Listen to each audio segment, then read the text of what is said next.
مگر اب رات میں اکثر وہ اٹھ جاتا تھا. اسے ٹھیک سے نیند ہی نہیں آتی تھی. بیٹھے بیٹھے کوئی نہ کوئی بات کرتے ہوئے، سنتے ہوئے، کوئی کام ذمہ لگاتے ہوئے وہ اپنے لفظوں میں الجھ جاتا. اس کا ذہن بھٹک جاتا. اس کی سوچ بس ایک چہرے پر ٹھہر جاتی، سماعت میں بس ایک آواز اتر جاتی. گزشتہ 9 سال اس نے کس قدر مضبوطی سے، بے حسی سے اپنی ذات کے لیے بہت مطمئن ہو کر گزار دیے تھے. اس کے پاس اپنے ہر فیصلے کی حجت اور دلیل تھی. وہ خود کو مظلوم سمجھتا تھا. باپ کا فیصلہ جبراً مسلط کیا گیا تھا. اسے ماننا اس پر فرض کر دیا گیا تھا. جو وار آرزو جہانگیر نے اس کی ذات پر، اس کے اعتماد پر کیا تھا، تو اس وار سے وہ ان 9 سالوں میں ٹھیک نہیں ہو سکا. اس کے لیے آرزو جہانگیر اور فارس ایک ہو گئے تھے. اپنی اس اذیت سے نکلنے کے لیے وہ دونوں کو ہی نظر انداز کرنے لگا تھا. آرزو اس کی زندگی سے نکل گئی تھی. فارس کو اس نے خود ہی نکال دیا تھا. وہ اس کا ایک ماضی، ایک غلطی، اس کی زندگی کا ایک ناپسندیدہ باپ ہو گیا تھا. اس کا صرف ایک ہی بیٹا تھا. وہ اس پر خود کو یقین دلا چکا تھا. اپنے نام، اسٹیٹس، خاندانی جاہ و حشمت کے حساب سے وہ خود کو ایک بت میں ڈھال چکا تھا. اس کی سوچ اپنے باپ جیسی ہو گئی تھی. اس کی نظر اب کسی ممکنہ اسکینڈل پر ٹھہر گئی تھی. اس کے حریفوں کو کمزوری مل جائے گی اور اس کی ذات پر کیچڑ اچھالا جائے گا. آرزو جہانگیر نے شہرت، دولت اور دنیاوی کامیابی کے لیے ہر حد پار کر ڈالی تھی. اس کے متعلق جو خبریں میڈیا کی زینت بنتی تھیں وہ اچھی نوعیت کی نہیں تھی. ایسی کسی بھی عورت کی زندگی کا حصہ یا اس کا سابق شوہر ہونا اس کے لیے شرمندگی کا باعث تھا. اسے اپنی غلطی کا شدت سے احساس ہوا. آرزو سے اس کی اولاد نہیں ہونی چاہیے تھی. اسے چاہیے تھا وہ فارس کو واپس لانے کے بجائے کسی فوسٹر ہوم میں چھوڑ دیتا. اس سے یہ ہوتا کہ اس کی زندگی سے مکمل طور پر خارج ہو جاتا. وہ کسی سزا کی طرح اس کے آس پاس نہ رہتا. اس کی سوچ کو ایک دم سے بریک لگی. وہ اپنی جگہ رک گیا، پتھر ہو گیا. وہ یہ کیا سوچ رہا تھا، کیا چاہ رہا تھا؟ وہ ایسا پہلے تو کبھی نہیں تھا، ایسا بے حس تو کبھی نہیں. وہ اب ایسا کیوں کر رہا تھا؟ متوحش ہو کر اس نے اپنا سر پکڑ لیا. گزشتہ 9 سالوں میں صرف ابتدائی چند مہینے اس کے لیے مشکل رہے تھے جب وہ اس سے چھوٹے سے بچے کو ہمیشہ کے لیے چھوڑ کر گیا تھا.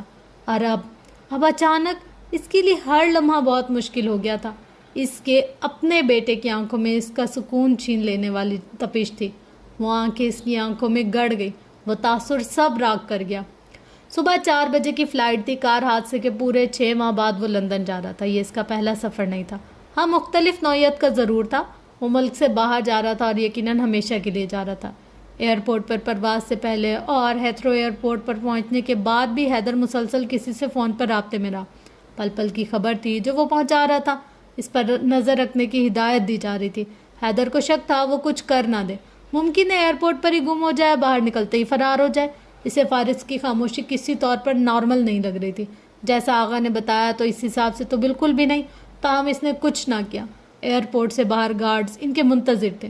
وہ گاڑی میں سوار ہوئے تو ایک بار پھر کال آئی. اس نے کال سننے کے بعد ڈرائیور کو کوئی اور ایڈریس دیا اور اس تمام عرصے میں فارس وجدان چپ چاپ باہر گزرتی برف کو دیکھتا رہا. گاڑی لندن کی سڑکوں پر دوڑتی ہوئی ایک رہائشی کالونی میں طویل شاہراہ کے اطراف میں بنے ایک گھر کے سامنے رک گئی. صبح کا وقت تھا. آسمان بادلوں سے ڈھکا ہوا. لندن میں گزشتہ کئی روز سے جاری رہنے والی بارش چند ساعتوں کے توقف کے بعد پھر سے شروع ہو چکی تھی. حیدر نے سیڑھیاں چڑھ کر بیل بجائی. فارس سر جھکا اس کے پیچھے کھڑا تھا. اس کے دونوں ہاتھ کوٹ کی جیبوں میں تھے. مفلر گردن کے گرد لپٹا ہوا تھا. تاثرات سنجیدہ ہیزل آنکھوں میں ایک خاموشی سی ٹھہری ہوئی تھی. اس کی نگاہیں بند دروازے سے سیاہی مائل اسٹیپس پر اور پھر برف کی دبیش تہ پر جم گئی. کچھ ہی دیر میں دروازہ کھل گیا تھا. حیدر نے بے ساختہ بھویں اچکائیں. دروازہ کھولنے والے کو ایک دم سے صدمہ ہوا.